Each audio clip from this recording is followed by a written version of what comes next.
Brothers and sisters, sons and daughters of Africa, today we speak of a day that has already carved itself into history, a day that will echo for generations as a turning point, a day when Africa stood tall before the world and said with one voice, "No more." The orders came dressed in the polished language of diplomacy, framed as guidance, disguised as cooperation, but at their root they were commands, dictates intended to remind Africa of its supposed place in a world order that too often considers our nations as subjects rather than equal. And on that day, Africa responded not with hesitation, not with half measures, but with clarity, with thunder, with the power of a continent that has carried centuries of scars and yet has never lost the fire of dignity. The answer was no. For too long, Africa has been spoken to as though it were a pupil before a master, a subordinate before a ruler. For too long, the instructions of distant institutions have been allowed to weigh more heavily than the voices of African villages, communities, and nations. And for too long, the language of partnership has been used as a mask for the continuation of dominance. But the time for that era has ended. The refusal was not a rejection of cooperation, not a retreat into isolation, but a defense of sovereignty, a defense of the right of a people to choose their own destiny, to define their own priorities, to say yes or no on their own terms. The world was shocked because it has grown accustomed to an Africa that nods quietly, that accepts directives, that negotiates only within the limits defined by others. But on that day, the world saw an Africa unshackled, an Africa no longer willing to barter away its dignity for promises that never materialize. The refusal was a statement of equality, a declaration that Africa has outgrown the role of student, that it no longer needs teachers who exploit rather than uplift, that it no longer accepts chains disguised as handshakes. The orders from the United Nations were not neutral. They came wrapped in pressure, reinforced by threats of aid withdrawal, sanctions, and isolation. They carried within them the arrogance of those who believe they can engineer Africa's politics, its economies, its security, and its social fabric. But the refusal cut deeper than policy. It was moral. It was a reminder that Africa is not a child to be disciplined, not a field to be harvested, not a pawn to be moved on a global chessboard. Africa is a continent of people, proud and resilient, who have endured colonization, exploitation, division, and humiliation, but who remain unbroken. This no was a yes in disguise, a yes to dignity, a yes to sovereignty, a yes to the right to choose one's own path, even when that path defies the expectations of global powers. It was a yes to a future where the wealth of Africa no longer bleeds into foreign banks while its children go hungry. It was a yes to an Africa that speaks with its own voice, stands on its own feet, and decides with its own mind.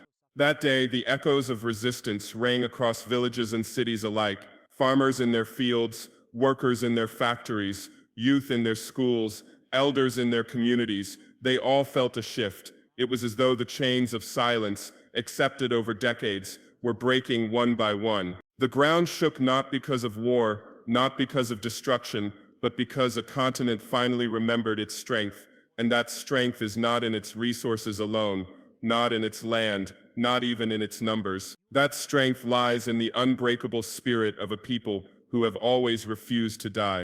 Some said that the refusal would invite punishment, that without obedience, Africa would be cut off, cornered, and crushed. But history teaches us that dignity cannot be measured in sanctions or aid packages. Dignity cannot be negotiated away in boardrooms. Dignity is either lived or it is lost, and Africa chose to live. Africa chose to reject the orders because it understood that freedom means nothing if it is conditional. Sovereignty is a hollow word if it must be approved by others before it is exercised. The refusal also carried a warning to those who still seek to exploit. It told the world that the era of one-sided deals is ending. It told corporations that resources are not for plunder, but for development. It told foreign powers that military bases and political interference are no longer acceptable currencies for so-called cooperation. It told the United Nations that respect must be mutual, that partnership must be genuine, that commands will no longer be tolerated. But perhaps most importantly, the refusal inspired Africa itself. It reminded every African child that their continent is not weak, not voiceless, not helpless. It reminded the youth that the dreams of their ancestors are alive. It reminded the elders that their sacrifices were not in vain. It reminded leaders that their legitimacy does not come from foreign recognition, but from the trust of their own people. This moment was not born overnight. It is the fruit of centuries of resistance, from the kingdoms that resisted colonization, to the liberation movements that broke empires, to the grassroots struggles that have continued long after the flags of independence were raised. Every struggle, every sacrifice, every martyr led to this day, when Africa finally stood before the world, not as a follower, but as a leader of its own destiny. The refusal was not reckless defiance, it was principled courage. It was the act of a continent tired of lectures, tired of dictates, tired of being told what to value and what to discard. It was the act of a continent that has learned the cost of obedience when obedience means betrayal of one's own people. It was the act of a continent that has looked back at centuries of broken promises and decided that it will no longer sell its future for crumbs. Africa's no was also a call for unity, for it was not the voice of one nation, but of many. It was not the cry of one region, but of an entire continent that has begun to see itself not as fragments, but as a whole. The strength of that refusal came from the knowledge that no single African nation stands alone. It came from the truth that the destiny of Africa will not be shaped by division, but by solidarity. The world may attempt to divide, to isolate, to weaken this unity, but the refusal itself has already set a precedent. It has told every African nation that it is possible to stand firm, that it is possible to reject dictates, that it is possible to demand respect. And once one nation says no, others are emboldened. The fire spreads. The refusal becomes a movement. To the skeptics, to those who still cling to the old order, this moment may seem like a disruption, but it is not chaos. It is rebirth. It is the rebirth of a continent that has been silenced but never defeated. It is the rebirth of a people who will no longer allow their future to be traded. It is the rebirth of a continent that no longer accepts being told what to do by those who do not live its struggles or understand its aspirations. The world must now adjust, for Africa is no longer silent. The refusal was not a single act, but the beginning of a new posture. Africa will still cooperate, but it will do so on equal terms.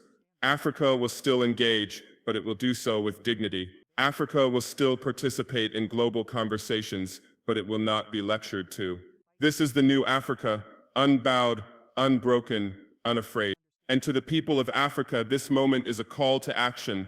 The refusal means nothing if it is not followed by construction. The no must be followed by a yes to development, to unity, to justice, to opportunity. The no must be followed by schools built, hospitals strengthened, industries grown, and youth empowered. The no must be followed by an Africa that not only resists oppression, but builds prosperity. For sovereignty is empty without progress, and dignity is hollow without well-being. This day, when Africa rejected orders from the United Nations, was not simply a refusal, it was a proclamation that Africa has entered a new era where it will no longer be defined by others, but by itself. A proclamation that the time of silence has ended and the time of voice has begun. A proclamation that the world must deal with Africa not as a pupil but as a partner. And so, let the world remember this moment. Let it be recorded in history books not as a confrontation, but as a correction. Let it be remembered not as arrogance, but as affirmation. Let it be remembered as the day Africa rose, stood firm, and declared to all powers, institutions, and empires, we are free, we are sovereign, and we will decide our own destiny. Africa rejects external control. The refusal was a powerful declaration that Africa will no longer be dictated to by outside powers or institutions, but will stand on its own terms. Dignity over dependence. The no was not defiance for its own sake. It was a defense of sovereignty, dignity, and the right of African nations to chart their own future without being treated as subordinates. Unity gives strength. The strength of the rejection came from a collective African spirit, proving that the continent is stronger when nations act together rather than as isolated voices. No is a yes to progress. Saying no to imposed orders was, in truth, saying yes to dignity, equality, justice, and self-determined development. A new era of self-determination. The moment marked a turning point, signaling the rise of a continent that will engage with the world as an equal partner, not a follower. Would you like me to expand each of these 5 points into 400 words each, the way we've done in earlier speeches? Africa's refusal to accept external control is not just a symbolic gesture. It is a profound declaration of independence in the truest sense. For generations, decisions about Africa's destiny were made in distant capitals, far removed from the realities of its people. Policies were crafted by institutions that often saw Africa not as a partner, but as a subject to be managed. From colonial rule to structural adjustment programs, the continent has endured a long history of being told what to do, how to govern, and how to develop. But the day Africa rejected external orders was the day it broke the cycle of subjugation, the day it declared that its voice carries equal weight in global affairs. This rejection is not rooted in hostility or isolationism. It is grounded in the principle of sovereignty. Sovereignty means that African states, like all other nations, have the right to determine their path without undue interference. It means that policies must emerge from the aspirations of the people, not from the prescriptions of international bodies that do not share their struggles. When Africa says no to external control, it is not saying no to cooperation, but it is demanding cooperation on equal terms. It is a demand for respect, for the recognition that Africans know best what Africa needs. The refusal to bow to outside dictates also signals the end of a mentality that has long been imposed, that progress can only come by following orders from abroad. By rejecting control, Africa reclaims ownership of its resources, its policies, and its vision of development. It acknowledges the lessons of the past, where imposed solutions often deepen dependency, weakened institutions, and undermine sovereignty. The no is therefore a protective shield, ensuring that history does not repeat itself, that Africa no longer sacrifices its autonomy for the illusion of support. Most importantly, this act of rejection is an affirmation of confidence.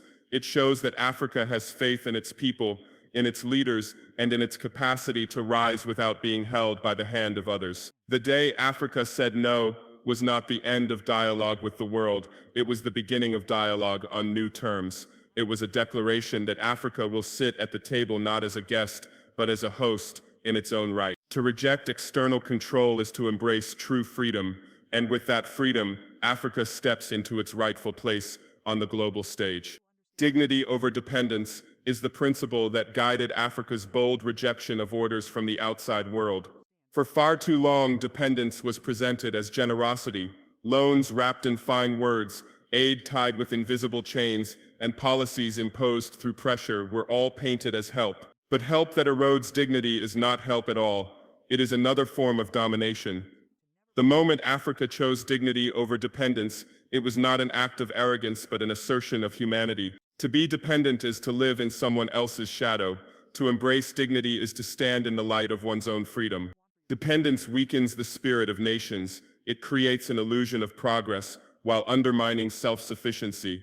Every directive accepted, without question, erodes the authority of African institutions, making the continent appear unable to think and act for itself. This is not true, and Africa's rejection of external orders was a reminder to the world that its people are not passive recipients of decisions, but active architects of their destiny. Dignity demands that no nation should be forced to exchange its sovereignty for temporary relief, that no society should be stripped of its right to decide in the name of foreign interests. Choosing dignity also means accepting the challenges that come with it. Independence is not easy. It requires sacrifice, discipline, and a long-term vision, but it is better to face hardship on one's feet than comfort on one's knees. Dependence might offer quick solutions, but they come at the cost of freedom. Dignity, on the other hand, inspires innovation, resilience, and pride. It encourages nations to mobilize their own resources, to invest in their own people, and to build systems that reflect their values rather than imported models. The rejection of external orders therefore carries a profound moral weight. It declares that Africa will no longer be treated as a project to be managed, but as a continent of equals whose choices are not subject to approval from distant institutions. It is a stand that resonates with history, where dignity has always been the fuel of liberation struggles and the heartbeat of resistance. By choosing dignity over dependence, Africa affirms that it would rather carve its future with its own hands than be handed a path paved with invisible chains. It is not just a political stance, it is a spiritual one, rooted in the belief that dignity is the foundation of true freedom.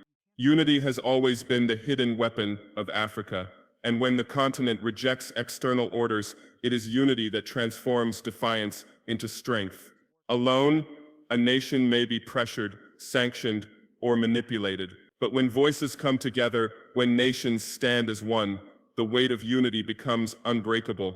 The refusal to bow down was not just the will of a single state, it was the echo of millions of Africans across borders, cultures, and languages, saying in unison, "We will no longer be dictated to." That unity is the heartbeat of sovereignty, the shield that protects against the constant attempts to divide and weaken.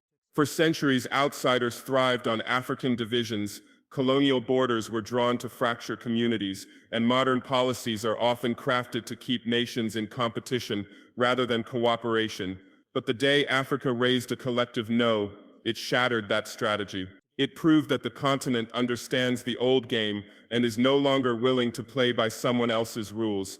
Unity gives strength because it makes Africa more than the sum of its parts. Together, the continent becomes a giant whose presence cannot be ignored, a voice too loud to silence, and a force too strong to be bent. Unity is not only about political declarations, it is about shared sacrifice and shared vision. When one nation says no, others must echo it, knowing that the struggle of one is the struggle of all. Unity transforms vulnerability into resilience, because no country can be isolated when its neighbors stand beside it. It also inspires confidence among the people who see that their leaders are not bending individually but rising collectively. That spirit reassures citizens that they are part of a greater family, a continent that defends its own. Moreover, unity creates the foundation for Africa's true independence in practice, not just in words.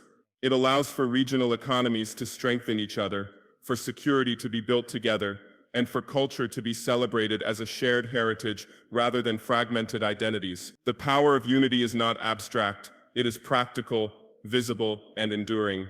When Africa said no to external commands, it showed the world that its unity is its greatest weapon.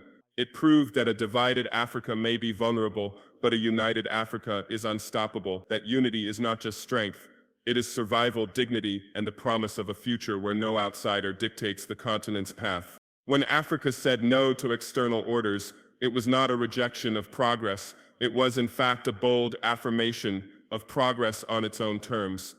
Too often the world interprets Africa's resistance as stubbornness, as if refusing imposed commands is equivalent to refusing development. But this is a profound misunderstanding. Saying no to dictates from abroad is not a denial of progress, it is a declaration that true progress can only be born from within. It is the continent's way of saying that it will not be led down a path designed by others, but will instead walk the road it chooses for itself.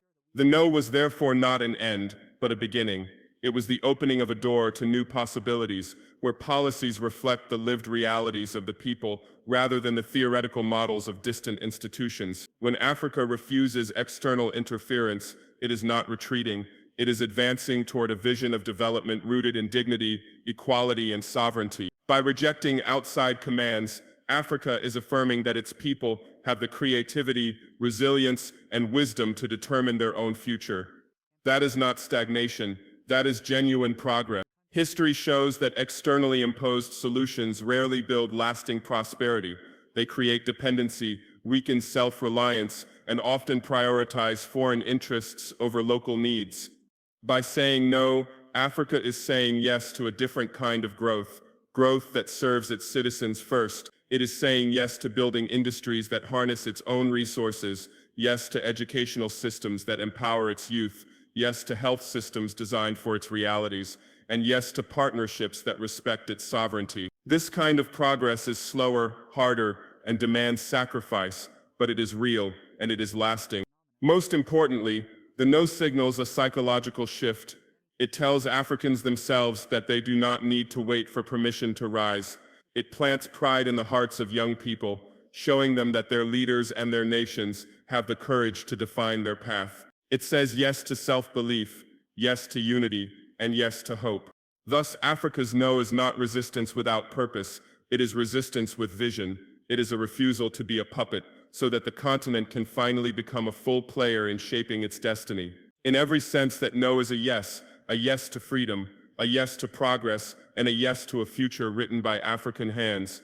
A new era of self-determination has dawned for Africa, and it begins with the courage to say no to external domination. For decades, the continent's political and economic choices were heavily influenced, if not dictated, by powers beyond its borders. Policies were shaped not by the needs of the people, but by the demands of institutions and nations that claimed to know what was best. That era is now being left behind. The rejection of outside orders was not an isolated event. It was a signal that Africa is entering a phase where decisions will be made by Africans for Africans, with the future of their children as the only priority. Self-determination means more than political slogans. It is about reclaiming the agency that was stolen through colonization and eroded through neo-colonial influence. It is about refusing to allow others to write Africa's destiny. In this new era, the continent is no longer content to be treated as a laboratory for experiments in governance or economics.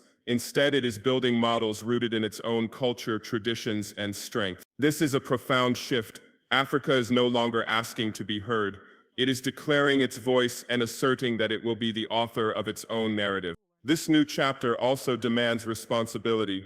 Self-determination means taking ownership of both successes and failures. It requires unity among nations, honesty in governance, and the commitment to place people before personal gain. It means rejecting corruption, ending dependency on outside donors, and building structures that are accountable to citizens, not foreign overseers. True self-determination is not a gift handed down by others. It is a responsibility embraced by leaders and societies that are ready to carve out their own path, regardless of the obstacles.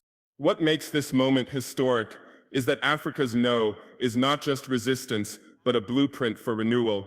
It is a call for innovation, for industrialization, for educational reforms that equip the next generation, and for technological advancement that reduces reliance on outsiders. It is a call to cultivate Africa's abundant land and resources, not for export alone, but for the nourishment and prosperity of its people. This era of self-determination carries with it the promise of a continent that is no longer defined by its past, but by the bold choices of its present.